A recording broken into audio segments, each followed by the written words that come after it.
ప్రముఖ తెలుగు ఛానల్లో ప్రసారమవుతున్న 'శ్రీమతి' అనే సీరియల్ ద్వారా ఎంతో మంది తెలుగు ప్రేక్షకులకు చేరువైన నటి పావని రెడ్డి. తెలుగులో పలు సినిమాల్లో, సీరియల్స్లో కూడా నటించిన పావని గురించి ప్రత్యేక పరిచయం అవసరం లేదు.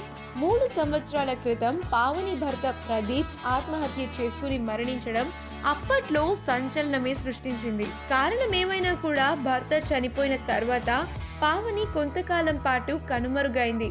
కెరియర్లో కొంత బ్రేక్ తీసుకుని ఆ తర్వాత తమిళ్ సీరియల్స్ చేసింది పావని.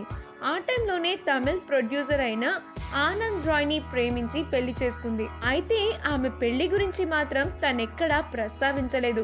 రీసెంట్గా తన కొత్త ఇంటి గృహప్రవేశం చేసుకుంది. ఆనంద్ రాయ్తో కలిసి న్యూ హౌస్ వార్మింగ్ అంటూ కొన్ని ఫొటోస్ని షేర్ చేయడంతో పెళ్ళైనట్లుగా కన్ఫర్మ్ చేస్తున్నారు నెటిజన్లు. పావని ఫొటోస్ చూసిన వాళ్ళంతా కంగ్రాచులేషన్స్ ని తెలియజేస్తూ కామెంట్స్ పెడుతున్నారు. మనం ఈ వీడియోలో పావనికి సంబంధించిన కొన్ని లేటెస్ట్ ఫొటోస్ ని చూసేద్దాం. ఈ వీడియో కనుక మీకు నచ్చినట్లయితే మీ అభిప్రాయాన్ని కామెంట్స్ ద్వారా మాకు తెలియజేయండి. మా ఛానల్ ని సబ్స్క్రైబ్ చేయటం మర్చిపోకండి.